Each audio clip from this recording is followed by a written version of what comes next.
They told you the dollar is America's superpower, the ultimate weapon. The reason the United States dominates the global economy, reserve currency status as the crown jewel of American exceptionalism. What if I told you the dollar is a virus, a parasite systematically destroying the American economy from within? That reserve currency status isn't power, it's a death sentence on a 60-year delay. In 1960, an economist named Robert Triffin testified before Congress. He warned them about a trap, a mathematical impossibility built into the system they'd just created at Bretton Woods, a paradox with no solution. Triffin explained that being the world's reserve currency would force America to choose between saving itself or saving the global economy, that it couldn't do both, that the contradiction would eventually destroy whichever one it prioritized. Congress ignored him. 64 years later, America has $36 trillion in debt, a gutted industrial base, a collapsing middle class, and no way out. This isn't conspiracy theory. This is accounting. This is mathematics. This is the Triffin Dilemma, and it's killing America exactly as predicted. Here's how the trap works. Follow the logic carefully, because once you see it, you can't unsee it. The world runs on dollars. International trade is denominated in dollars. Central banks hold dollar reserves. Commodities are priced in dollars. Countries need dollars to participate in the global economy. But where do those dollars come from? America. The United States is the only entity that can create dollars. So if the world needs dollars, America must supply them. How does America supply dollars to the world? Not by exporting goods. That brings dollars back to America. America supplies dollars by importing more than it exports, by running a trade deficit, by consuming more than it produces. Think about what this means. For the world to have enough dollars to function, America must buy more than it sells, must consume more than it produces, must perpetually run deficits. This is the first half of the paradox. The world's need for dollars forces America into permanent trade deficits. Now the second half, running permanent trade deficits means America is perpetually spending more than it earns. How do you fund that? Debt, borrowing, printing money and hoping the world keeps accepting it. So the equation becomes, world needs dollars, America runs deficits to supply dollars, deficits require debt, debt accumulates infinitely. At some point, the debt becomes unsustainable. At some point, the world questions whether America can pay it back. At some point, confidence breaks. And when confidence breaks in a reserve currency, the entire global system collapses. But here's the trap within the trap. If America tries to fix this by running trade surpluses, by exporting more than importing, by bringing dollars back home instead of sending them abroad, the world runs out of dollars. If the world runs out of dollars, global trade freezes. Countries can't settle transactions. Commodities can't be bought. The international economy seizes up, which creates a crisis that destroys America anyway through global economic collapse. So America faces an impossible choice. Keep running deficits, accumulate unsustainable debt, and eventually collapse from insolvency. Or stop running deficits, drain global dollar liquidity, and collapse from the resulting international crisis. Triffin saw this in 1960. He warned that this system contained its own destruction, that there was no sustainable path forward, that America would either sacrifice the world economy or sacrifice itself. They chose to sacrifice themselves, slowly, over decades, and called it prosperity. Let's talk about what this actually looks like on the ground. The real-world consequences of being the reserve currency. The price America paid for this so-called privilege. In 1960, when Triffin testified, America was the world's manufacturing powerhouse. Detroit made cars, Pittsburgh made steel, textile mills ran across the South, electronics came from the Midwest. America produced real things and sold them to the world. By 1980, factories were closing. By 2000, entire industries had moved offshore. By 2020, the Rust Belt was a graveyard of shuttered plants and hollowed-out towns. This wasn't an accident. This wasn't bad policy. This was the mathematical requirement of being the reserve currency. Remember the equation. America must run trade deficits to supply the world with dollars. Trade deficits mean importing more than exporting. Importing more than exporting means buying foreign goods instead of domestic goods. If Americans buy domestic goods, dollars stay in America.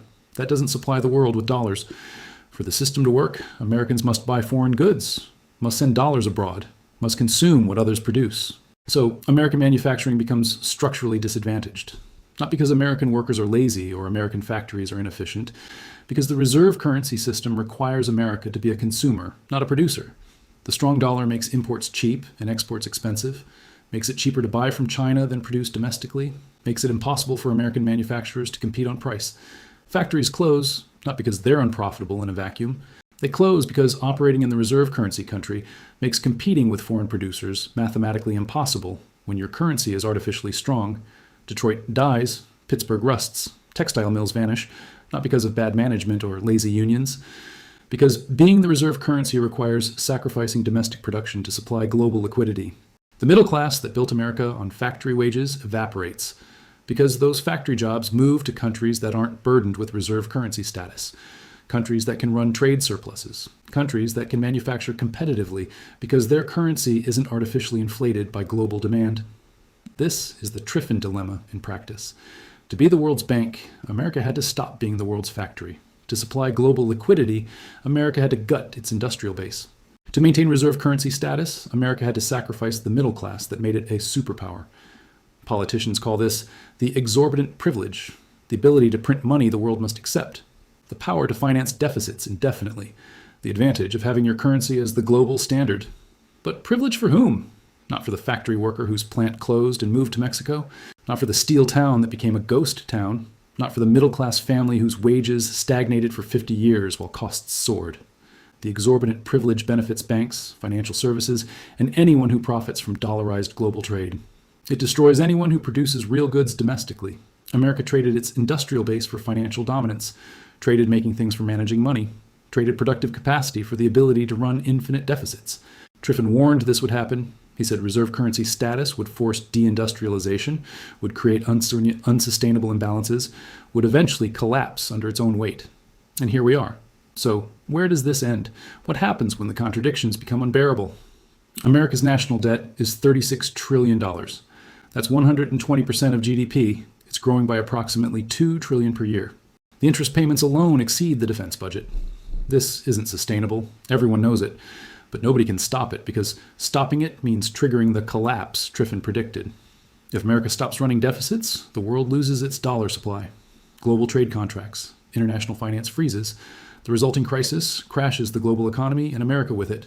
If America continues running deficits, the debt grows until it can't be serviced, until bond markets refuse to lend, until the dollar collapses from inflation and loss of confidence.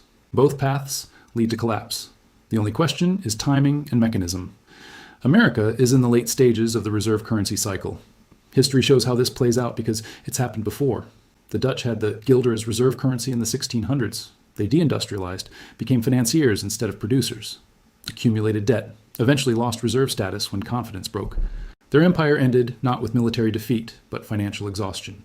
Britain had sterling as reserve currency in the 1800s. Same pattern. Deindustrialization, financialization, mounting debts, 2 world wars they won militarily but lost financially. By 1945, Britain was bankrupt. Sterling lost reserve status. The empire dissolved. America is following the exact same trajectory. Peak industrial power in 1960. Gradual deindustrialization from 1970 to 2000. Financialization and debt accumulation from 2000 to 2020. Now entering the terminal phase where the contradictions become unresolvable. The signs are everywhere.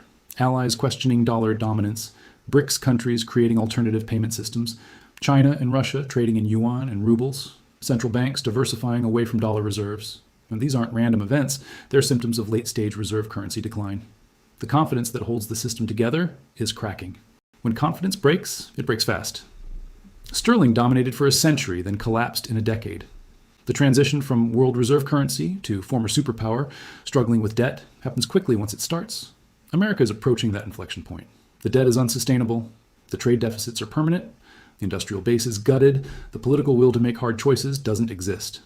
Triffin's paradox is resolving, not through smart policy, through crisis. So what are the options? How does this end? Option 1, America stops being the reserve currency, voluntarily or through loss of confidence. The dollar loses its privileged status, international trade shifts to other currencies or a basket of currencies. What happens then? All those dollars held by foreign central banks and corporations come flooding back to America. The supply of dollars increases domestically while demand collapses internationally. That's the textbook definition of hyperinflation. Prices in America would explode, import costs would skyrocket, standard of living would crater, the currency that bought anything anywhere would barely buy necessities at home. This is what happened to Britain after sterling lost reserve status. Inflation, devaluation, decline. The former empire became a struggling economy managing imperial hangover. America would face the same, except worse, because America deindustrialized more thoroughly, depends more heavily on imports, has less productive capacity to fall back on. Losing reserve status means economic collapse. not gradual decline. Sudden, violent restructuring that destroys the dollar's purchasing power and impoverishes everyone holding dollar-denominated assets. Option 2. America maintains reserve status but continues running unsustainable deficits. The debt grows. Interest payments consume more of the budget. Eventually, bond markets break. Either yields spike to unsustainable levels, or the Fed prints money to buy bonds nobody else wants. Either way, the outcome is the same: currency debasement, inflation, loss of confidence, collapse. This is the slow motion version. Death by 1,000 cuts. Each budget deficit larger than the last. Each debt ceiling fight more desperate. Each round of money printing more obvious. Until something breaks. Maybe it's a failed bond auction. Maybe it's a foreign holder dumping treasuries. Maybe it's inflation spiraling beyond the Fed's ability to control. The trigger doesn't matter. The result is predetermined. Option 3. Some kind of reset. Debt jubilee, currency reform, global agreement to restructure the system. This is the optimistic scenario where intelligent policy prevents catastrophic collapse. Except it requires global cooperation. Requires America accepting reduced status. Requires creditors accepting losses. Requires political will that doesn't exist. Every time in history this scenario was possible, it didn't happen. Countries choose crisis over controlled decline, refuse to acknowledge reality until reality forces acknowledgement violently. So we're left with the Triffin Dilemma in its purest form. America can't maintain reserve status sustainably, can't abandon it without catastrophic consequences, can't reform the system because the political and international will doesn't exist. This isn't a policy choice anymore. It's a mathematical equation resolving itself. The contradictions Triffin identified in 1960 are reaching their breaking point. The system is collapsing under its own weight exactly as predicted. The question isn't whether this ends badly. The question is how badly and how soon. Here's what they don't want you to understand. The dollar's strength is America's weakness. The privilege is a curse. The power is a parasite. Every benefit of reserve currency status comes with a larger cost. The ability to run deficits means the necessity of running deficits. The strong dollar means deindustrialization. The exorbitant privilege means ordinary Americans pay the price. This isn't a conspiracy. It's not evil bankers plotting in dark rooms. It's mathematics. It's the logical conclusion of a system designed in 1944 without understanding the long-term consequences. Triffin understood. He warned Congress in 1960. They ignored him. 64 years later, every prediction came true. America sacrificed its industrial base to be the world's reserve currency, gutted its middle class to supply global liquidity, accumulated unsustainable debt to maintain financial dominance. And now the bill is due. The contradictions are unresolvable. The system is breaking, and there's no way out that doesn't involve massive economic disruption. The factories aren't coming back. The debt isn't being paid down. The trade deficits aren't reversing. Because fixing any of those would trigger the collapse of the reserve currency system, which would trigger a different collapse. This is the trap. This is the dilemma. This is why Triffin's testimony in 1960 was the most important economic warning in American history. They sold you the dollar as strength. It's the mechanism of your economic destruction. They told you reserve currency status was proof of dominance. It's the reason for deindustrialization. The question now isn't how to escape the trap. It's whether you understand you're in one. We follow the money to show you the trap was built in from the beginning. Now I want to hear from you. Would you rather have a strong currency that destroys your domestic economy, or a weaker currency that allows domestic production to thrive?